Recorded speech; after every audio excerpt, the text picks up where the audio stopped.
Tonight on the Northwestern News Report, opening the door to residential developments, what Envision Evanston 2045 means for new buildings. Plus, Northwestern's Chapel Choir is back, raising their voices for the first time since the federal funding freeze. And a sweet stroll. Downtown Evanston celebrates Valentine's Day with its annual chocolate crawl. All that and more tonight on the Northwestern News Report.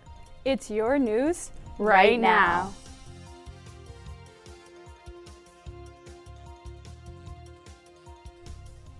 Good evening and welcome to the Northwestern News Report. I'm Margaret Gonzalez. And I'm Monica Sani.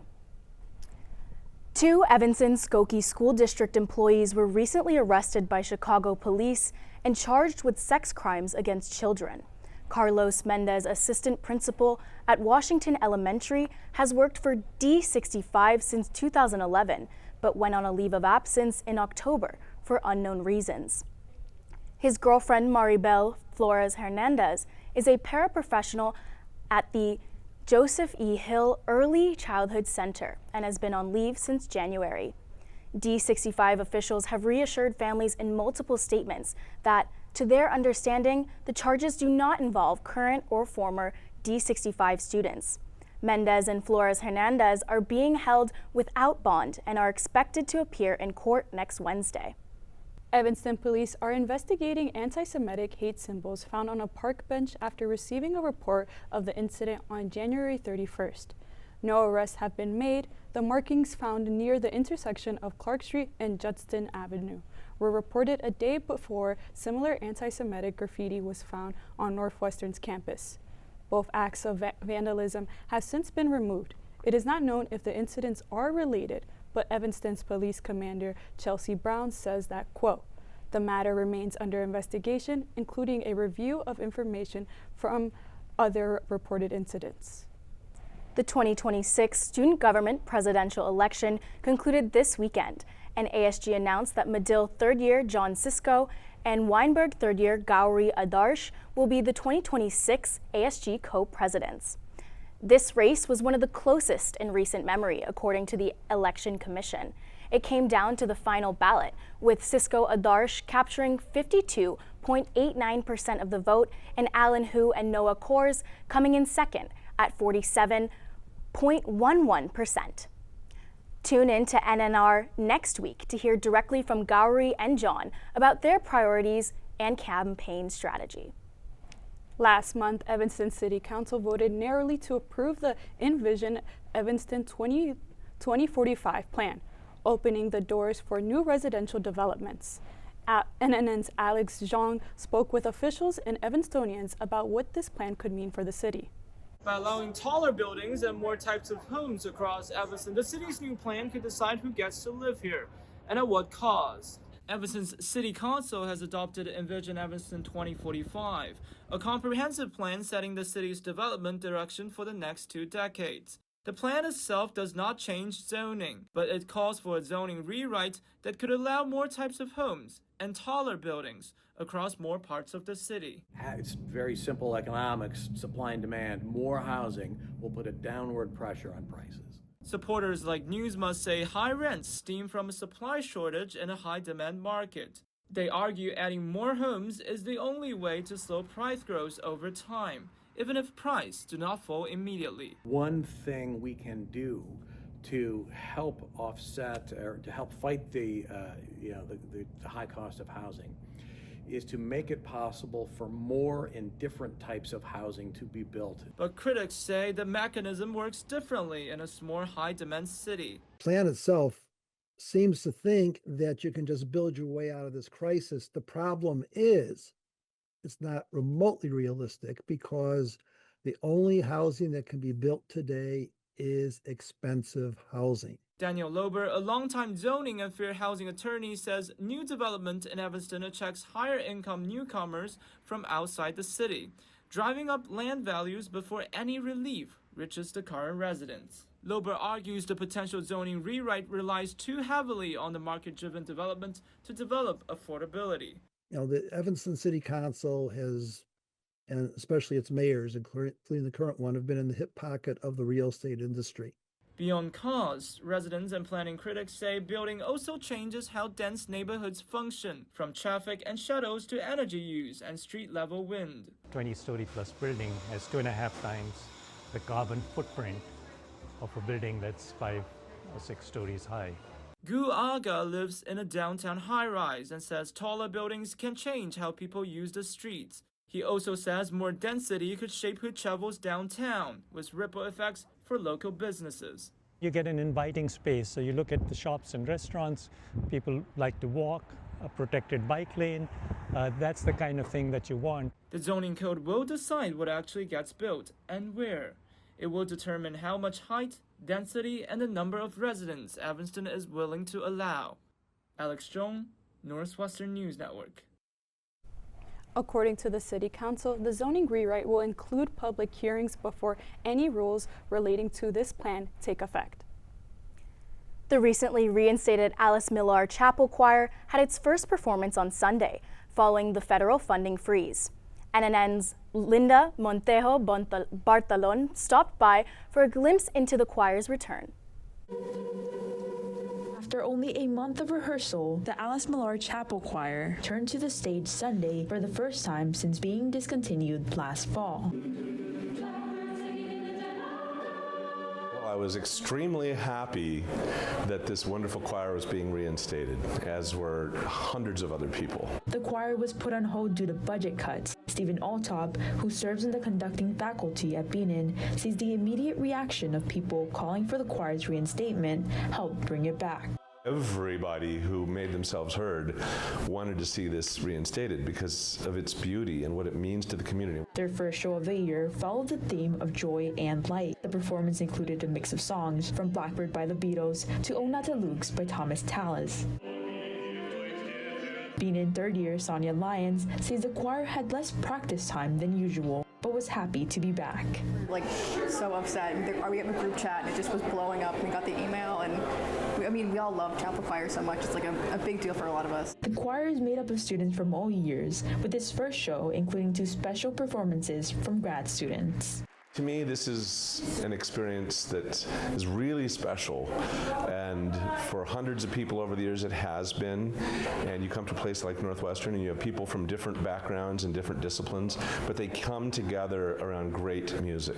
After the pause, the Millar Chapel Choir is ready to hit the right note once again, bringing music, energy, and community back to the chapel. Linda Montejo Bartolon, Northwestern News Network. The choir's next performance will be on May 17th.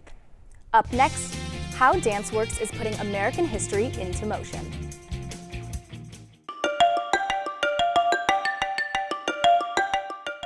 I'm Kelly McEvers, founding host of the NPR podcast Embedded. I'm James Edwards, host of the Unresolved podcast from Frontline. I'm Antonia Cereijido, former senior producer of Anything for Selena podcast and current executive producer at Elias Studios.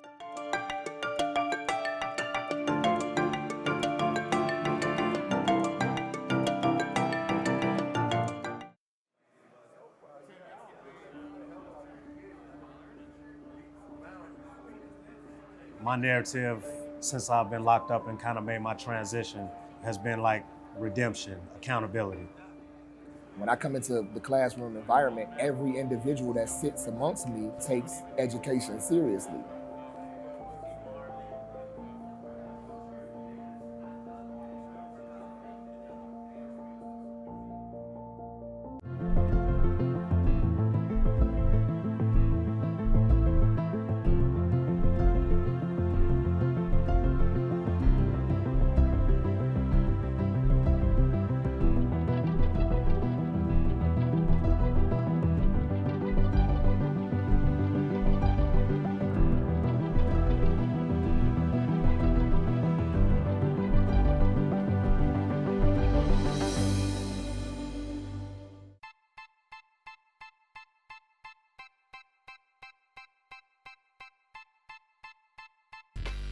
My relationship with Giannis is unique. We're from the same country, we're from the same city.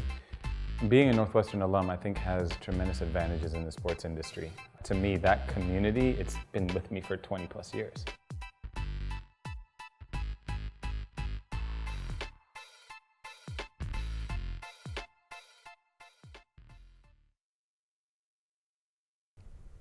Welcome back.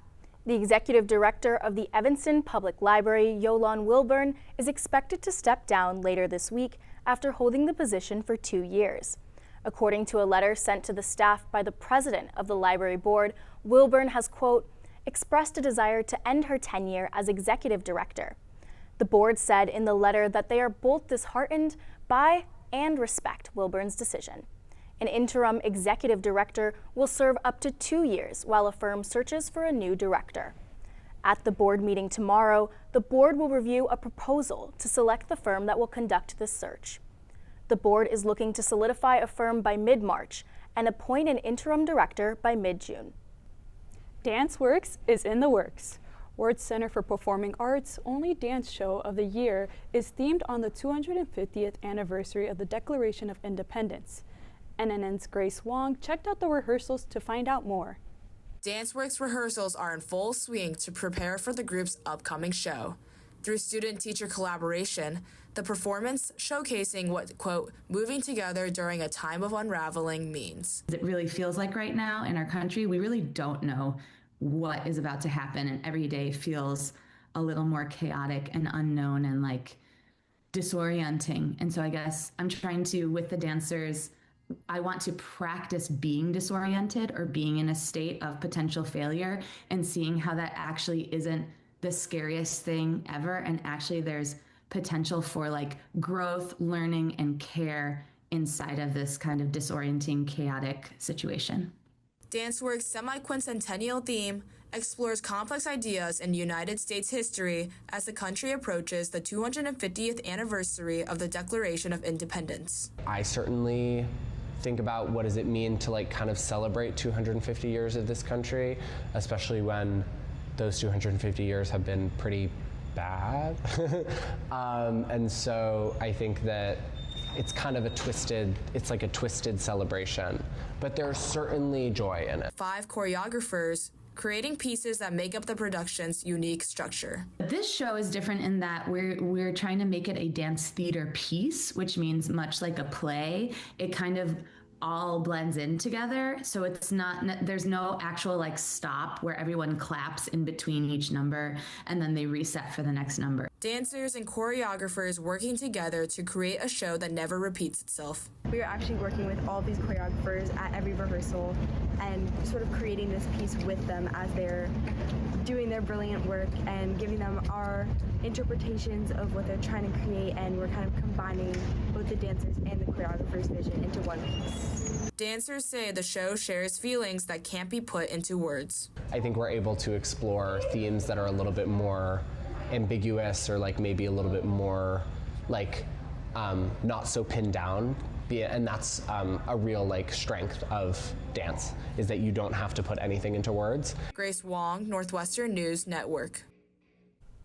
Danceworks will run from March 13th through the 15th, and tickets are available online at wirtz.northwestern.edu. Downtown Evanston hosted its annual chocolate crawl last Thursday, a sweet start to the Valentine's weekend. NNN's Raksha J. Kumar spoke to local businesses about their various deals and goodies. Over 600 people registered to see what local businesses had to offer in downtown Evanston's yearly chocolate crawl. Residents were given a map of participating stores they could trek to. You just go from business to business, and each business has a little bit of chocolate to give you. And the whole idea is to really invite people into the businesses that are participating, so you get a chance to see what they do. The Evanston Community Cares Fund also collected monetary and food donations for organizations like Evanston Community Fridges, Sanctuary Evanston, local school districts, and Evanston Latinos. People who donated to the fund received a Love Local tote bag. But it's an excuse to come out and be with community and do this with your friends and learn more about your downtown Evanston community. And so all the feedback's been really positive. From Tidal Boxing Club and Devil Dogs to Crossroads Trading, local businesses served up treats and deals like discounted products and free trials. My favorite part about this is getting to see the customers walk through the door and just getting to talk to everybody and see the smiles on their face, and then hearing them say they might come back and get chicken or hot dog or slider. That's fun. The chocolate crawl also brought out Northwestern students who are excited to spend some time downtown. It's been a lot of fun. We got hot chocolate and milkshakes, and everything's been super tasty. Both business owners and community members say they look forward to doing it again next year. Raksha Jaykumar, Northwestern News Network. Downtown Evanston's next Sweet Treat event is S'mores on the Square, taking place on Fountain Square on March 7th. Northwestern's Department of History served up something sweet with its annual Cakes in Class events yesterday. Professors laid out a spread of decorated cakes from Benison's Bakery, each themed to showcase different history courses available for spring quarter, giving students a taste of what will be taught. Students says that this gives them a chance to connect with faculty and discover classes they might have not known about, including the 1990s and early modern Japan. It's always great to hear about these professors and what they have to say, what they're doing their research on, and how it's incorporated into classes. And it's a lot easier than looking on Caesar to get like a personal feel, what they're going to teach, get a sense of what their lectures are going to be like, a lot more than just like reading about it on Canvas or Caesar. Our teacher was promoting it during class, and so I was like, why not, go check it out, get some free cake, like at history classes. And I'm not a history major or minor, but after walking around, there's a lot of classes that I'm really interested in taking, so. With pre-registration for spring quarter beginning this week, be sure to find your favorite history courses soon. Coming up, a glimpse into how Wildcats creatively celebrated Valentine's Day.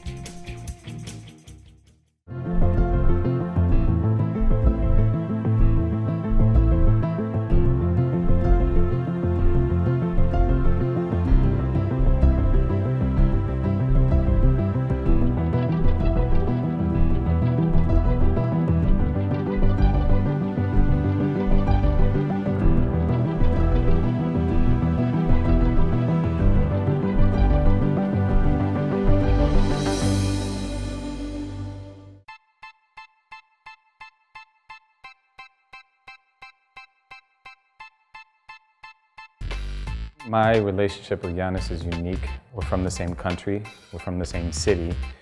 Being a Northwestern alum, I think, has tremendous advantages in the sports industry. To me, that community, it's been with me for 20 plus years.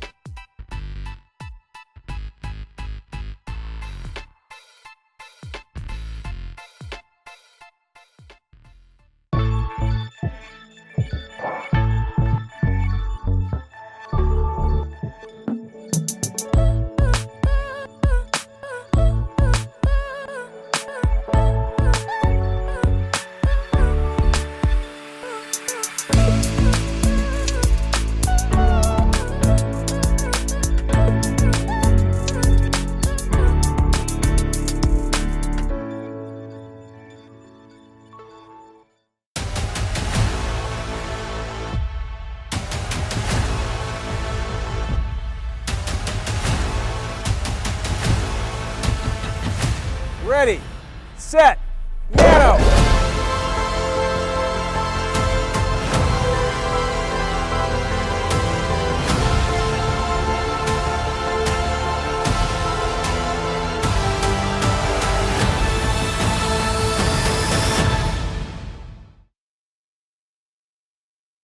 Annika, I've really been enjoying this nice weather we've been having. It feels like spring is coming soon. Me too, Margaret, but I'm worried that these warmer temperatures are just a false hope.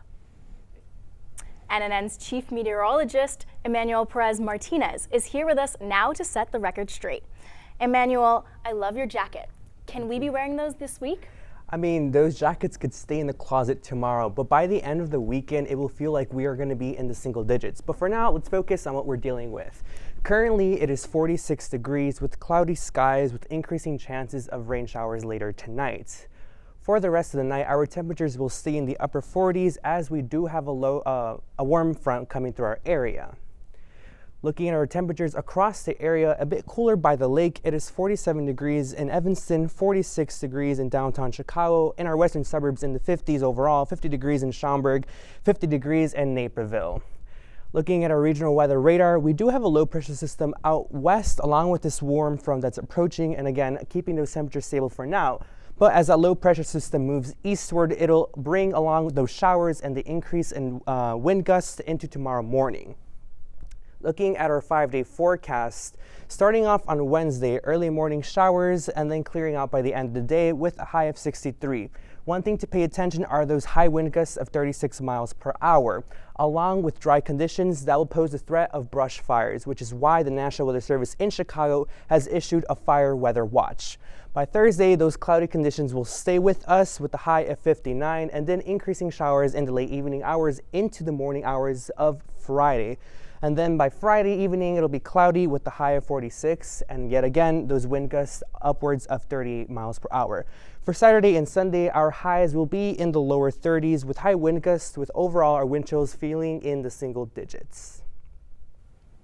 Today marks an event that hasn't occurred in 73 years. This week is jam-packed with exciting festivities, and unusual alignments of three is happening right now. Lunar New Year, Mardi Gras, and a solar eclipse.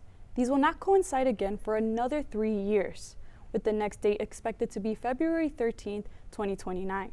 But that's not all. Happening tomorrow, Ramadan, and Ash Wednesday add to the rarity, though the solar eclipse is mostly visible from Antarctica.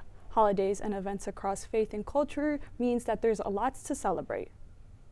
And to celebrate this Valentine's Day on campus, Wildcats got crafty at Norris. NNN's Ryan Weissblum takes you to the heart of the program, where students put together Valentine's Day cards. Love was in the air this past week at Northwestern, and the Norris Student Center was no exception. On Friday, students gathered to use their artistic skills and put together messages for their Valentines.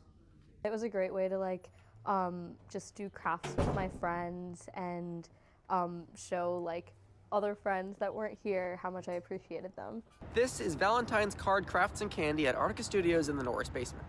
About a dozen students taking advantage of the free art supplies Artica provided to make their Valentine's Day cards. The students with nothing but praise for Artica and the program. I thought it was a really great event. It was very sweet and a very mellow activity too, which is really great coming off of midterms. And I really enjoyed getting to craft with my friends. Students say Artica is a rare place on campus where they can access craft supplies. I think it's very meaningful, just the sort of convenience that Artica provides, because I live on campus. I don't have a lot of arts and crafts supplies in my dorm. This special Valentine's program, introducing students to Artica's offerings who hadn't taken advantage of the programming before. I've never really come to an event before, I think, or at least since Wildcat Welcome. But I really enjoyed this, and it's very fun that we have these activities available for free, for sure. Some Wildcats using the event as a chance to bond with friends and express gratitude towards peers. One of my friends suggested that we come just after a rehearsal, which was a great idea because I really wanted to make Valentines for some of the people in that group. Other lucky students coming to Artica to decorate a Valentine for a very special someone. I designed this card for my girlfriend Claire, and I think it's really meaningful that it's something that I created, so I hope she enjoys it. Artica Studios, helping Northwestern students make Valentine's Day special for those we love. Ryan Weissblum, Northwestern News Network. Stop by Artica Studios in the Norris basement anytime this quarter to relax and be creative. And keep an eye out for more workshops and events soon.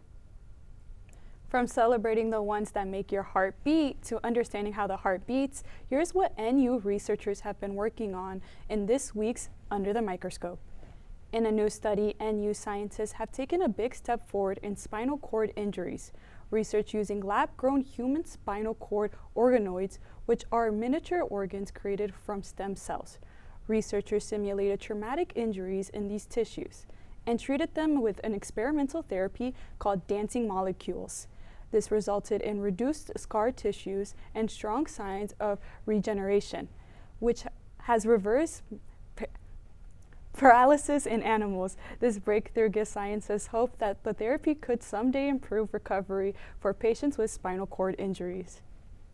Empowering direct air capture technology, or DAC, with low carbon electricity is paving a potential path to net negative emissions.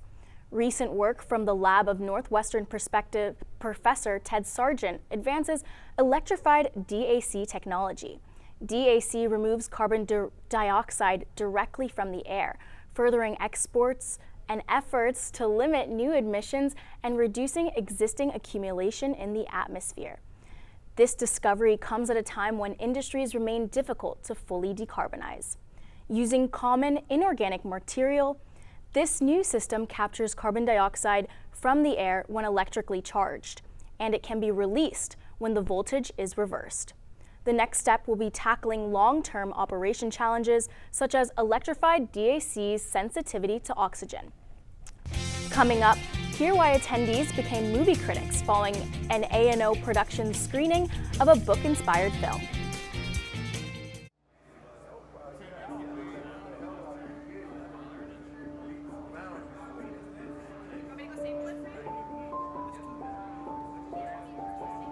Trying to work my way out of the prison system was the most difficult challenge of my life. It only became tangible once I became a Northwestern student.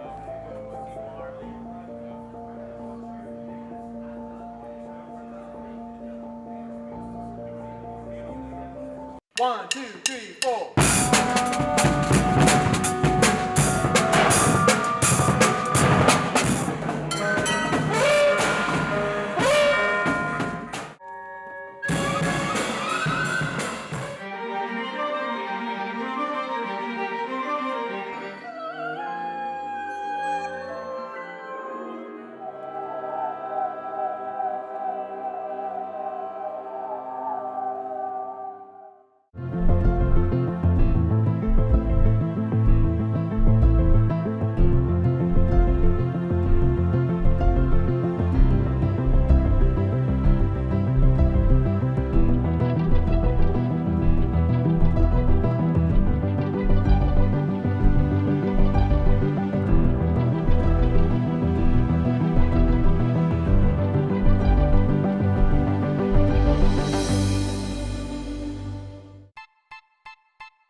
My relationship with Giannis is unique. We're from the same country, we're from the same city.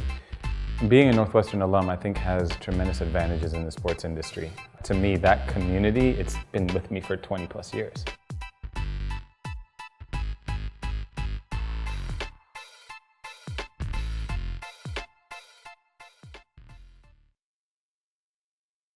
Welcome back. A&O's production hosted an opening night screening of the romantic drama Wuthering Heights last Friday, right before Valentine's Day. NNN's Sarah Rosner was there to hear how students reacted to the film. 166 students went to the Evanston AMC to watch the film inspired by Emily Bronte's 1847 novel. I'm going in very blind, and that's the way I wanted to go in. I'm like, I haven't read the book, I didn't want to watch the trailer. I saw Promising Young Woman and Saltburn, both by Emerald Fennell, who's the director. According to A&O, an event like this can cost up to $5,000 to host, depending on the size of the theater rented. However, they said student excitement for the screening was very high. Amelia Perry, A&O's director of films, said they plan these events based on what movies they think will be big. Yeah, so it was just looking ahead for what we think students will be excited about, what we think will get a large group of people to come. And I heard a lot of people excited about it. I heard, just a lot of different people around campus and all grades talking about it. A&O offered the free tickets to the first 130 people to fill out a form linked on their Instagram. They also hid tickets around the campus. The screening sold out in a matter of, I would say, minutes. And then we have a really lengthy standby line of people who are also interested who are going to be waitlisted for the film because our theater sold out. Some students say they appreciated the visuals in the movie. The cinematography was very pretty. It was a really beautiful movie. It was well shot. Other students are a little more critical. Bandu Banda says the film didn't hold up to the book. I didn't like it. No, I'll just say that. Didn't like it. It wasn't true to the book at all. And at least if she said, Emerald Fennell, she said that she wasn't going to stay true to it, it was just an adaptation, then fine, I would have liked it a bit better. But the fact that she said that she loved the book and that's how she viewed it, just doesn't make any sense to me, to be honest. Anjali Middleton also dislikes the casting of Jacob Elordi as Heathcliff. Heathcliff is not meant to be white, and then they make him a white guy so that people will be obsessed with him or whatever, and then they try and make it into a romance. It's not a romance. Despite controversy, the film earned an approximated $34.8 million in the North American box offices during its first 3 days. Sarah Rosner, Northwestern News Network. It seems like there was a lot of hype, but some mixed opinions on the casting and adaptation of Wuthering Heights. Is there any movies that you're really looking forward to seeing, Margaret? Yeah, this year so many great films are coming out. I think one that I'm excited for is Doomsday. I'm a big Avengers girl. Maybe we should see it together. That would be awesome. Well, that's all the time we have for tonight. Stay tuned for our political special, Politicat, at 8 p.m. I'm Monica Sani. And I'm Margaret Gonzalez. Have a good night.